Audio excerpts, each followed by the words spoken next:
Bienvenue dans ce podcast où nous allons parler de l'importance du corps mental, qu'on peut appeler aussi le mental, tout simplement. Ce podcast fait suite au podcast sur l'importance du corps physique. De la même façon que beaucoup de personnes délaissent leur corps mental pour se focaliser sur des pratiques dites mentales ou des pratiques d'érudits. De la même façon, nous pouvons trouver beaucoup de personnes qui ont une activité physique décente, mais pourtant qui n'ont pas tous les fils qui se touchent à l'étage. Vous l'aurez compris, il ne suffit pas d'avoir un bon corps physique pour être opérationnel au niveau du quartier général du système nerveux. C'est pourquoi l'entraînement mental est très important. Généralement, on confond, ce qui n'est pas tout à fait inexact, le mental avec l'intellect, c'est-à-dire la capacité d'être un bon calculateur. Autrefois, on parlait des débiles calculateurs pour faire référence aux autistes qui étaient très forts dans les calculs et très faibles en intelligence émotionnelle et sociale.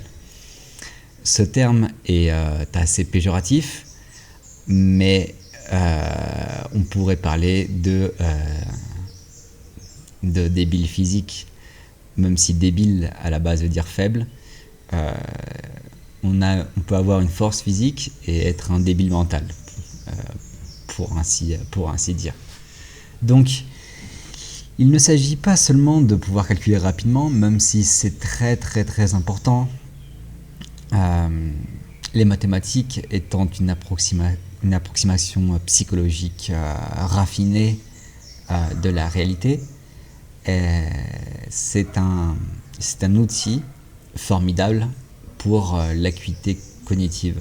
Donc effectivement, réaliser des exercices mathématiques, faire des jeux qui mettent, parce que certains jeux vidéo mettent en jeu justement beaucoup de paramètres mathématiques. Ce sont des lignes mathématiques derrière. Donc parfois pour gagner dans un jeu, pas tous les jeux vidéo bien sûr, mais dans certains jeux vidéo, il faut avoir des bons réflexes cognitifs, il faut bien savoir calculer, il faut aller vite. Donc tous les jeux vidéo ne sont pas à jeter à la poubelle. D'ailleurs, il y a eu des études qui montrent que certains chirurgiens sont plus efficaces s'ils jouent à des jeux vidéo. Donc il y a certains jeux vidéo qui sont même créés et orientés pour le développement cognitif, pour la rapidité de calcul et de pensée. Donc je considère ceci comme des exercices de musculation basiques qui sont très importants. Au-delà de ça, et ce dont je voudrais parler surtout dans cette vidéo, quand je parle d'entraînement mental et d'avoir un mental fort, nous avons donc d'un côté la vitesse par la vitesse de calcul et de réflexion, mais nous avons un autre paramètre qui est lui totalement oublié par les académiciens et les débiles calculateurs. Excusez-moi l'expression, mais elle me fait rire. C'est une expression de médecin du 19e siècle. Donc l'autre partie qui est totalement oubliée, c'est la capacité d'arrêter son mental. Autant on a une capacité d'accélérer le mental, autant on a une capacité de freiner le mental. Et cette partie de freiner le mental, qu'on appelle les états méditatifs, la méditation, ou les états modifiés de conscience, avec différents niveaux d'ondes cérébrales, d'alpha, bêta, delta, etc. Cette faculté-là s'entraîne également. Donc, le pouvoir de cesser le flot incessant de pensée est une capacité mentale que l'on peut développer. Comme pour la musculation ou n'importe quel de sport, ce n'est pas en pratiquant 3 jours ni 3 semaines que l'on va avoir des résultats durables et permanents.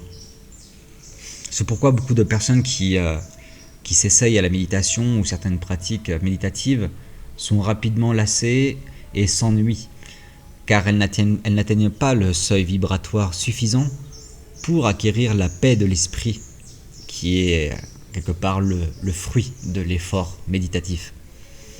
Donc on peut passer plusieurs semaines, plusieurs mois, voire même plusieurs années sans avoir un beau corps mental comme on pourrait avoir un beau corps physique. Plusieurs années, 2 ans, 3 ans, 10 ans, ça dépend de notre niveau de volonté, de notre discipline. Donc comment avoir un corps mental puissant ? La méditation sans objet, parce qu'il y a méditation guidée qui est finalement un exercice plus d'attention, parce qu'on fait attention à ce qu'on écoute, on se laisse guider, mais ce n'est pas de la méditation sans objet. La méditation sans objet est une méditation qui vise à stabiliser complètement les fluctuations de l'état mental sans se focaliser sur un objet précis. Bien sûr, c'est la méditation la plus dure et avant d'y arriver, il est utile de se focaliser sur la respiration et sur le corps et ou sur le cœur. Donc nous avons ces 2 points d'ancrage qui nous permettent de domestiquer le mental. Que va nous apporter la pratique de la méditation ? Alors là, on rentre dans un domaine magique. Vraiment. C'est-à-dire que plus on médite, plus on arrive à passer un nombre important de secondes puis de minutes sans penser, sans être affligé par une pensée, qu'elle soit positive ou négative, plus notre état énergétique va se stabiliser. Cette stabilisation va entraîner une harmonisation. Là où le mental était dissonant, il deviendra plus harmonieux, plus calme, plus apaisé. La vie s'en trouve facilitée.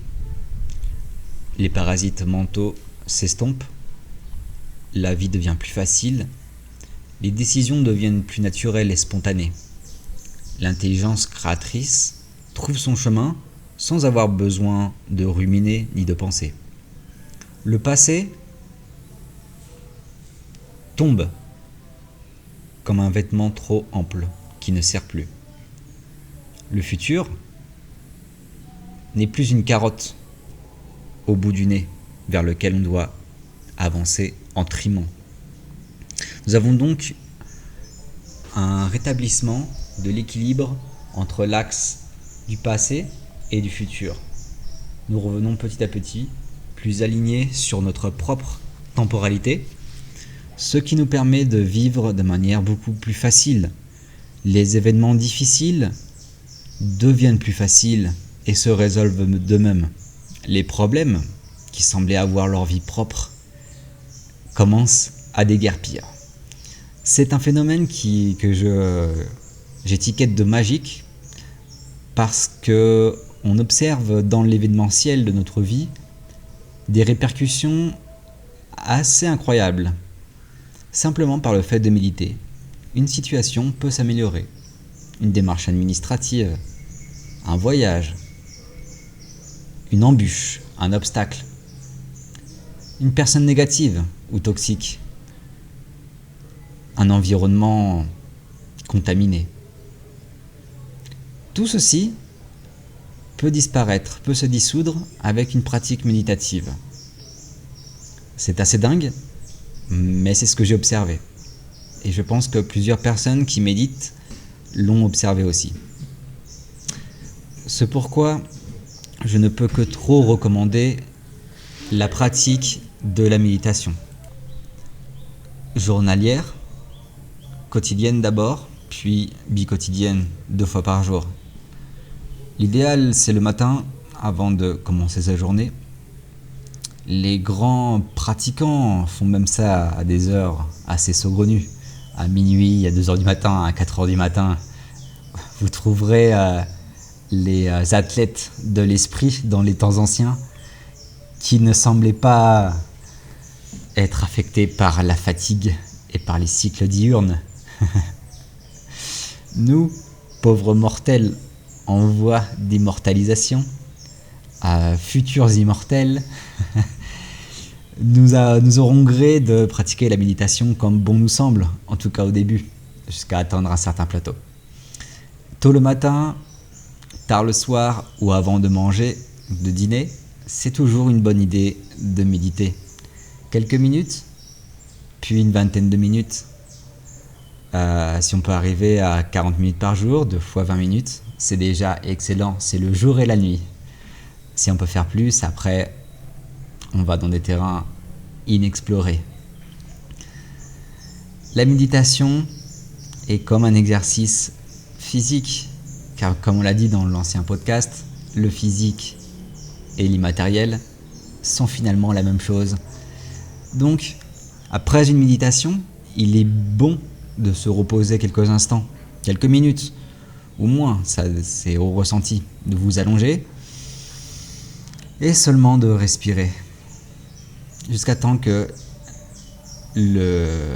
votre âme se réincorpore dans cette dimension plus basse, mais plus vibrante, car vous avez médité cette fois. Donc gardez-vous quelques instants après la méditation pour assimiler tout ça. Comme un bon entraînement physique demande une sortie tranquille, comme on a le warm-up, l'échauffement, et après on a le refroidissement avec des étirements. Pour la méditation, c'est un peu pareil. On peut s'échauffer un petit peu avant, s'échauffer peut-être avec des exercices de respiration, comme le pranayama, la respiration du feu. Je dis ça, je dis rien. Mais aussi avec n'importe quoi. Ça peut être simplement 3 respirations et boum. C'est au ressenti, bien sûr. C'est à peu près tout ce que je voulais dire aujourd'hui sur la toute-puissance du mental qui fait suite à la toute-puissance du physique. L'un ne va pas sans l'autre.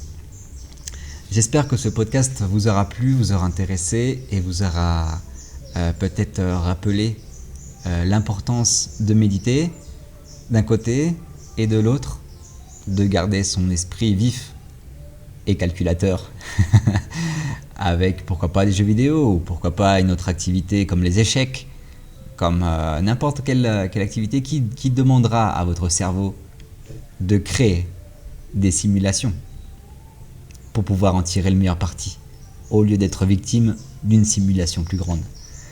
Je vous remercie et je vous dis à très bientôt sur la chaîne.